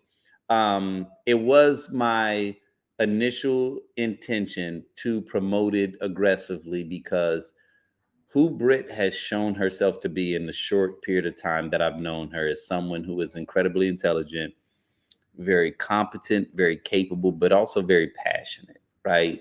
And I love passion. As an artist, you really sink into individuals that just move from their heart, right? Like, yeah, they're using their mind, but what's influencing their actions is their heart, and how they feel about people, their passion, right? And that's who Brit is. I asked her to highlight the organization that she started because it's special. When I talk about being in this Phoenix area, and it not being many of us here, there's always a lot of things that get thrown around about being black in this space. Oh, all black men like white women. All black people don't know how to interact with one another. Oh man, black people see you walking down the street, they won't look you in the eye. Like, it gets weird. And for her to not only be a Phoenix native, but to be someone who is circling the wagons and building a big tent to welcome all people in, I just knew that there was something about her that I always felt that was special. And even just her ability to be able to think critically while also acknowledging certain emotional aspects, of her character. That was someone whose voice I wanted to highlight. And as the script continues to develop and continues to evolve, that is what I hope that this platform becomes, right? Like I said, it's the digital manifestation of the Tequila Tales. And what is the Tequila Tales, right? I feel like many of you all that see our clips or that see the posts, I don't know if you all have really sunk your teeth into what it is that we're doing. Most times when you hear a message on social media that's popular, it's coming from an influencer, which means it doesn't mean that the influencer doesn't have value. It doesn't mean that they're not saying something that has value or that's wise. I'm saying that they're doing it for a purpose, right? They have an audience and they understand who their audience is. But what the Tequila Tales is it's the voice of the people. That's why I always make the distinction that it's not a panel discussion, because you're not hearing the views of these three people that you worship already, these three people that you've been following for the last 10 years. That's great, because maybe the points they're making are really on par with how you feel. But as we evolve, what we also need the capacity to do is to understand how other people think, right? Like, how are you not allowing other people's opinions to not influence, but to add some value to how you view a situation? That's what the Tequila Tales is. It's us getting an opportunity to see how the other side thinks, whether it's men, whether it's women, whether it's an age disparity, whether it's geography. Like, that is one of the things that I feel like we're missing in 2024. Because as brilliant as the algorithm is, the algorithm seldomly shows you something that you're not going to agree with or that you're not going to engage with. But yet, that's what you need to remain balanced. That's what you need to remain whole. That's what you need to be able to relate to other people. And so that is what I hope that this platform can continue to be. And when I get an opportunity to bring people like Britt on, it makes me so excited, right? Because, like I said, here you have this highly intelligent, beautiful Black woman who is very transparent in her views, her experiences, and she's not out here performing so that she can get the likes. No, if she shares her ideas, it's because that's how she authentically and legitimately feels. And so I knew that that was a voice that I wanted to highlight and broadcast on the script as well as the Tequila Tales. And so, thank you once again, Britt. Thank you, Sister Seek in Phoenix. She gave you all of her details. I'll be certain to tag it so that anyone that wants to follow her platform, be certain to do so. Also, if you're not following us, you need to do so, right? The Tequila Tales. Follow us on Facebook, follow us on Instagram, follow us on YouTube. We ain't going nowhere, right? Like, this is what we do. And for those of you all that were not tuned in, we live streamed the last event on Instagram, right? And it was actually hella dope. Moving forward, we're going to stream it on Facebook and YouTube just because it looks better in landscape. I rock with Instagram, but for those of you all that want to stream the live show, the next one is coming up August 15th. Tickets go live tomorrow, right? So if you're in Phoenix and you want to purchase tickets, go to thetequilatales.com. You'll be able to find the ticket link there, or I'll also post it on all our social media channels. But, just wanted to put that out there. If you cannot attend on August 15th, be certain to tune in. So that means you also need to follow us on YouTube and Facebook. If you're watching this anywhere else, you want to follow us on YouTube and you want to follow us on Facebook, because that's where we will live stream the show as it's actually happening. So the next one is going to be hella fun. I haven't even come up with a topic yet, but it's coming. But once again, you guys, I want to thank you all for continuing to patronize the brand, support the brand, and just continuing to engage, right? And we'll continue to grow and evolve this thing and just see where it goes. But with that being said, I want to thank you all for just everything. Look. And now all of a sudden the comments want to come in. Here we go. I love this. Thank you. And Lynetta, thank you. And for all of y'all that are engaging, thank you for that, right? Like, you know what I'm saying? Don't just have me out here on the island. You know what I'm saying? I have the ability. Can you tag her Instagram? I absolutely will. What we got? God will with you in favor, Eric. Okay. Not 100% certain what that means, but okay, it is what it is. But thank you guys, man. Can't express how much of a joy it is to continue to show up, to continue to engage. And until the next time.